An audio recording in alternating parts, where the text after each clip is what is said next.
And then you just keep working with the file all the way around till you get them to where you want them. You don't want to take off too much because there won't be much of a doll left.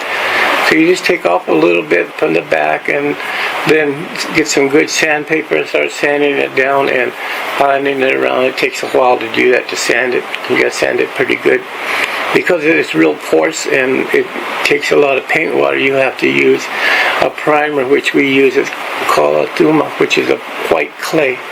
You put that white clay on first, and then the water absorbs that in, so when you go put your paint over it, it doesn't suck it all the way in. A long time ago, they used to use nothing, so the paint would come out. So that's how you told if there was a doll that was kind of dull and faded, it would you could tell that they didn't use a primer. Paint was really scarce back then. The only place we started getting paint is when they started making poster paints back in the 70s.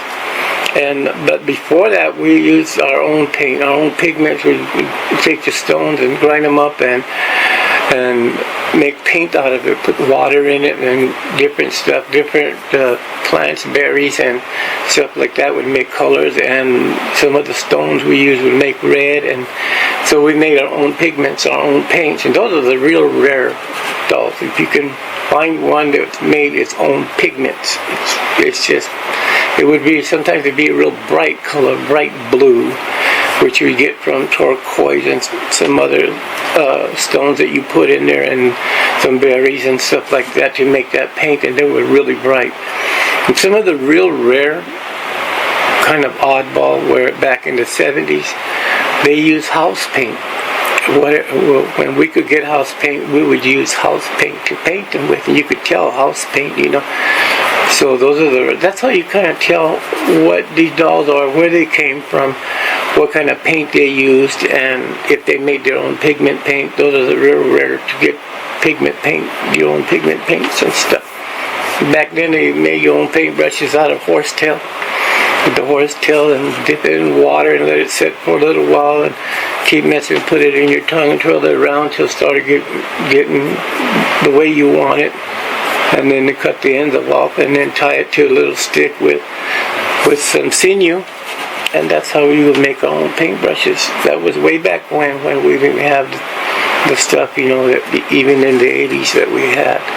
And then the feathers came from whatever birds that we had around. We don't use the really old ones. Do have eagle feathers on them, but being that you're not allowed to have eagle feathers unless it's a certain year, I think it's from like 69 and under, if they were already on a doll, then you could use them. Like these right here are very old. These are eagle feathers here.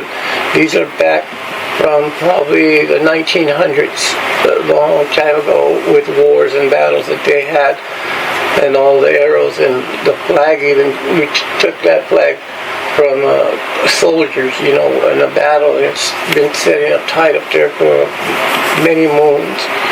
And these right here, you know, come from badger and bear. Well, we had bear out there too a long time ago. We had trees out there. Now that it's flat, we had trees out there. We had bears. We had all kinds of stuff. But there's nothing now. It's all gone.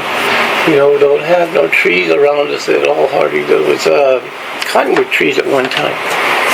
You know, so the cottonwood trees are all gone now. There's nothing there. We use up all the cottonwood, all the roots, all the whole tree, or firewood, the one that we couldn't use. Some guys even made dolls out of the limbs of the cottonwood, where you can tell that kind of doll, because they're very heavy.